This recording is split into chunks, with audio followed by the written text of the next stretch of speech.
BSc part 2 है honours के लिए, ऑनर्स बीएससी पार्ट 2, ठीक है, ऑनर्स है।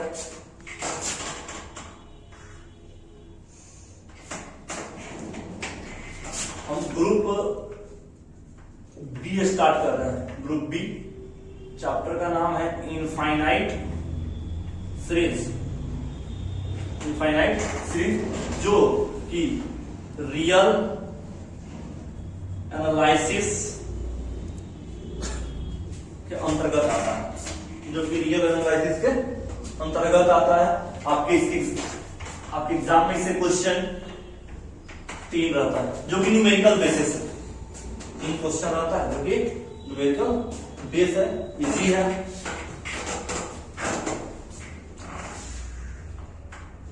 चैप्टर में स्टार्ट कर रहे हैं इनफाइनाइट सीरीज। तो देखिए टॉपिक के बारे में अगर हम समझ जाते हैं, ठीक है, इनफाइनाइट सीरीज, एंड जो सीरीज होगा वो क्या होगा, तो एक इनफाइनाइट होगा।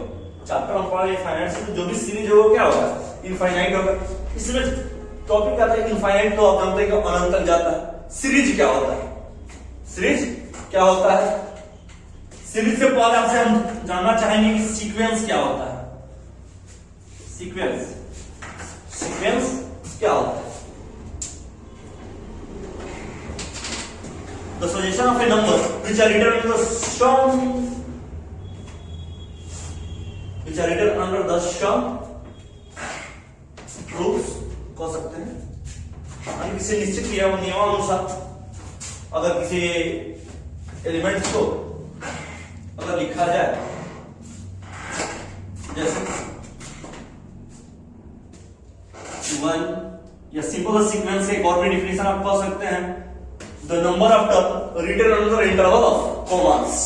The number of term written under the interval of commas, जैसे कि 1, 2, 3, 4, 5, 6, 7, 8। The number of terms written under the some different rule on interval of commas is called sequence. Is called sequence. यानी interval of coma के साथ अगर किसी निश्चित नियमानुसार किसी नंबर ऑफ टर्म्स को लिख दिया जाए तो क्या कहलाता है, सीक्वेंस कहलाता है। अब बात आती है सीरीज की, क्योंकि हम सीक्वेंस के बारे में भी पढ़ेंगे, सीक्वेंस के बारे में भी हम पढ़ेंगे कि सीक्वेंस रियल एनालिसिस पढ़ना है आपको, ठीक है, सीक्वेंस के बारे में बताएंगे। तभी कल हम इनफाइनाइट सीरीज स्टार्ट किए, सीरीज के बारे में जानेंगे, सीरीज क्या होता है। यहाँ पर आपका डिफिनेशन अलग हो जाएगा, ठीक है। जो नॉर्मली जो आप डिफिनेशन जानते हैं सीरीज का, वो क्या है, the number of term written under the positive and negative sign. The number of term written under the positive and negative sign is called series कह सकते हैं। यानी कोई टर्म को पॉजिटिव और नेगेटिव साइन 1 + 2 + 3 + 4 + 5 + 6 + 7 + डॉट कहां तक 100। ये क्या है, सीरीज। ये क्या है, सीरीज है।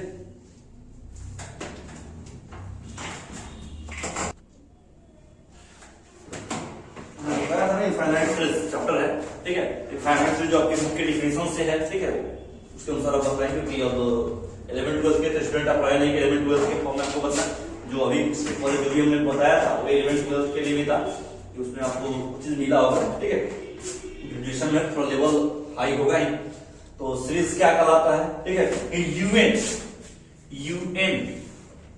UN is the function of n. UN is the function of n, where n is a definite number, where n is a definite number. Then expression of the form u1 plus u2 plus u3 dot dot un is called dot dot infinity is called series. Is called series, ठीक है। या ये इस term को आप sigma un भी लिख सकते हैं। इस पूरे टर्म को सिंपली सिग्मा un, यानी सिग्मा un अगर आपको कहीं पर भी दिखाई दे, इसका मतलब होता है कि u1 plus u2 plus u3 plus u4 plus dot dot कहां तक, वो टर्म इंफिनिटी तक जा रहा है, ठीक है।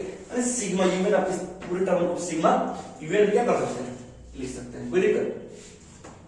या जो हमने आपको बताया था सीरीज का डेफिनेशन नोट में भी लिख दिए कि if each terms of sequence related by positive और नेगेटिव सिंबल, पॉजिटिव और negative symbol, then series is form. यानी सीक्वेंस के टर्म को अगर पॉजिटिव और नेगेटिव साइन से क्या कर दिया जाए, लिख दिया जाए, 2 4 6 8। सीक्वेंस में क्या है कि वही डिफरेंट रूल के साथ मानना चाहिए, दो बढ़ रहा है कि नहीं बढ़ रहा है, 2 4 6 8 10 बढ़ रहा है कि नहीं, 1 3 5 2 बढ़ रहा है, तो डिफरेंट रूल के साथ तो क्या हो जाएगा सीरीज। इसके बाद हमने लिखा है फाइनाइट सीरीज क्या होता है, अनिश्चित श्रेणी। If number of terms in A series is countable, countable कैसे करेंगे, COUNTABLE।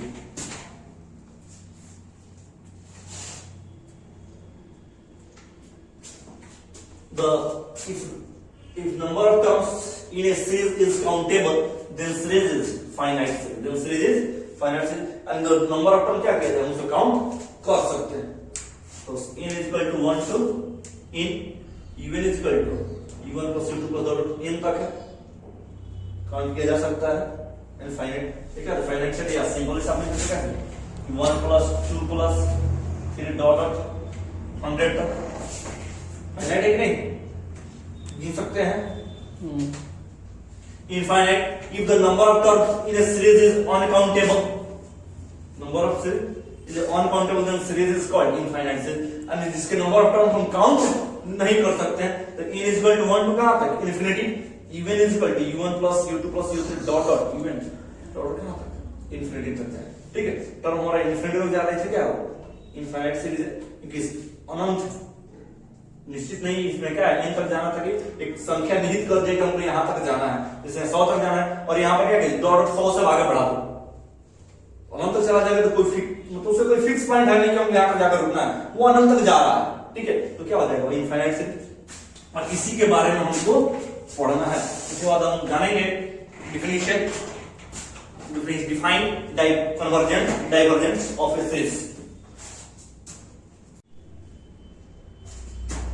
चैप्टर में स्टार्ट किए यार, discuss convergence and divergence chapter है हमारा। ठीक है, इनफाइनाइट सीरीज का कन्वर्जेंस और डाइवर्जेंस चैप्टर है, उसी में क्या डिफाइन करना है convergence and divergence of an infinite series, convergence और divergence of an infinite series का डिफिनेशन देना है।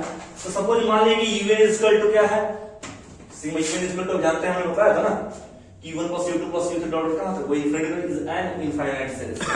सिग्मा un क्या है, इनफाइनाइट सीरीज है।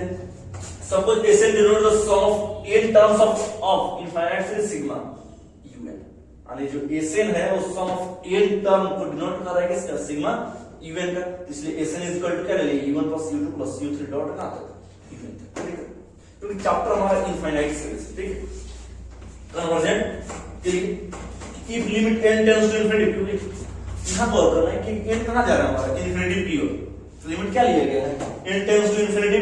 अगर Sn का मान अगर finite, n tends to infinity पर ये जो टर्म लिया गया है उसका मान अगर फाइनाइट नंबर आता है 2 4 6 8 10 12 0 सब, ठीक है, यानी फाइनाइट नंबर है, ठीक है, तो सीरीज क्या होता है, कन्वर्जेंट होता है।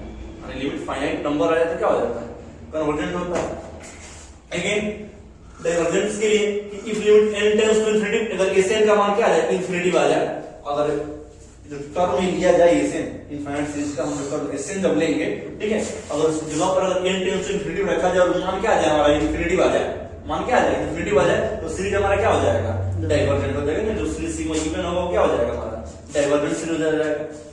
या कभी कभी ऐसा कंडीशन होता है इनफाइनाइट भी आ जाए और फाइनाइट भी आ जाए, किसी भी limit n tends to infinity, ठीक है, अगर इसका मान अगर 2 आता है, इनफाइनाइट टू फाइनाइट आ जाए, या infinite minus infinity to plus infinity आ जाए, तो limit n tends to infinity oscillates between finite limit and finite limits. Oscillates का मतलब क्या है, मान लीजिए कि लिमिट हम ले रहे हैं, ठीक है, तो उधर के 1 आ रहा है, -1 और उधर क्या आ जा रहा है, 1 आ रहा है, तो 1 और -1 के बीच में क्या कर रहा है, ओसिलेट्स कर रहा है, 1 और -1 के बीच में ओसिलेट्स कर रहा है। ओसिलेट्स आप पढ़े ना, ओसिलेशन से पढ़ा, दोलन गति, ओसिलेशन तो वही क्या हो जाएगा, एक दूसरे लटकता रहेगा, ठीक है।